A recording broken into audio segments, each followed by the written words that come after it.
علیکم فرینڈ، میں ہوں آپ کی فرینڈ ڈمپی۔ کیسے ہیں آپ سب لوگ؟ امید ہے خیریت سے ہوں گے۔ میں آج ایک نئی کہانی کے ساتھ آپ کے پاس آئی ہوں، تو چلیے ہم اپنی کہانی شروع کرتے ہیں۔ کہانی کا نام ہے نیکی ضائع نہیں جاتی۔ تو دوستوں، صدیوں پرانی بات ہے، ہندوستان پر اس وقت کے راجا مہاراجا حکومت کیا کرتے تھے۔ ایک ہندو راجے نے بہت سے علاقوں پر قبضہ کیا ہوا تھا۔ وہ ایک ظالم بادشاہ تھا، بات بات پر وزیروں کو قتل کروا دیا کرتا تھا۔ اس کا ایک وزیر ایک عقل مند رحم دل شخص تھا۔ وہ رعایا سے نیک سلوک کرتا تھا اور اس کی مدد بھی کرتا تھا۔ وہ ایک مرتبہ دریا کے دوسری طرف جانے کے لیے دریا پر پہنچا تو اس نے دیکھا کہ ایک ملاح نئی کشتی لیے اس کے استقبال کے لیے موجود ہے۔ جب وہ دوسری طرف پہنچا تو وزیر نے دیکھا کہ بادشاہ کے ہر کارے کشتی پر قبضہ کرنے کے لیے تیار کھڑے ہیں۔ وزیر نے ملاح کی کشتی ان سے بچا لی تو وہ وزیر کا شکریہ کرتے کرتے واپس لوٹ گیا۔ کچھ عرصے بعد کسی نے اس مسئلے پر وزیر کے خلاف بادشاہ کے کان بھرنا شروع کر دیے۔ بادشاہ تو پہلے ہی موقع کی تلاش میں تھا کہ کس طرح وزیر سے بدلہ لے۔ کچھ عرصے پہلے دوسرے بادشاہ بنے اسے سفید ہاتھی کا تحفہ دیا تھا۔ وہ بچہ تھا مگر اب جوان ہو گیا تھا۔ بادشاہ بامایا اپنے وزراء اور درباریوں سے کہ اسے دیکھنے گیا۔ تمام درباری اور وزراء اس کی تعریف کر رہے تھے۔ بادشاہ وزیر سے انتقام لینا بھولا نہیں تھا۔ اس نے وزیر سے کہا، مجھے اس ہاتھی کا ٹھیک وزن بتاؤ ورنہ تمہیں قتل کر دیا جائے گا۔ 10 دن کی مہلت ہے۔ وزیر بہت پریشان ہوا۔ وہ مختلف تدبیروں کا سوچنے لگا مگر کچھ سمجھ نہیں آ رہا تھا۔ وہ پریشانی کے عالم میں دریا کی طرف نکل گیا اور وہاں بیٹھ کر سوچ و بچار کرنے لگا۔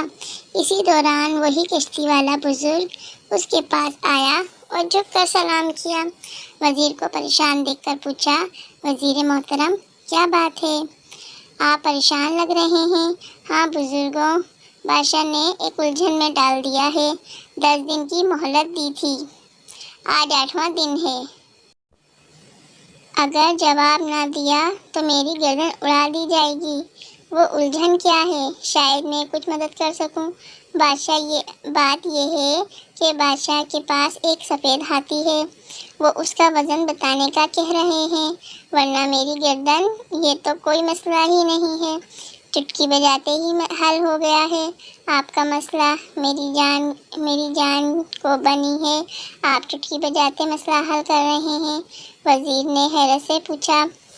جی محترم، آپ کا ہاتھی لائیے، اسے کشتی پر بٹھا کر دریا میں اتارتے ہیں۔ جتنی کشتی پانی کے اندر جائے گی اس پر نشان لگائیں گے، پھر اتنے وزن کے پتھر کو نشان تک کشتی پانی میں لے جا کر ڈال کر وزن کریں گے۔ Very good. وزیر کی سمجھ میں ساری بات آ گئی۔ اگلے دن وہ ہاتھی کو دریا کے کنارے اسے کشتی میں سوار کر کے دریا میں لے جا کر کشتی پر نشان لگا دیا۔ پھر اس نشان تک پتھر ڈال کر وزن کیا گیا۔ پھر ان پتھروں کا وزن کیا اور بادشاہ کو بتا دیا۔ اب بادشاہ حیران ہوا کہ یہ کیسے ممکن ہے۔ جب اسے بتایا تو بہت خوش ہوا۔ ایک نیکی کا یہ صلہ دیا ہے، جبکہ اس وزیر نے بہت سے معاملات میں بادشاہ کی رہنمائی کی تھی اور اپنی غلطی کا اعتراف کیا۔ نیکی کر دریا میں ڈال۔ وزیر نے ملاح کے ساتھ نیکی کی اور ملاح نے نیکی کر کے اس کی جان بچائی۔ اللہ تعالی ہمیں نیک کام کرنے کی توفیق دے عطا فرمائے، آمین۔ تو فرینڈ، آپ لوگوں نے دیکھا کہ نیکی کا کتنا اچھا اسے صلہ ملا۔ ہمیں ہر وقت نیکی کرتے رہنا چاہیے اور صلہ کی توقع صرف اللہ تعالیٰ سے رکھنی چاہیے۔ تو آپ کو کہانی کیسی لگی؟ اگر آپ کو کہانی اچھی لگی تو لائک، شیئر اور سبسکرائب کیجیے گا اور کمنٹس بھی کیجیے گا۔ اب اپنی فرینڈ ڈمپی کو اجازت دیجیے، کل ایک نئی کہانی کے ساتھ ملیں گے۔ اللہ حافظ، اپنا خیال رکھنا۔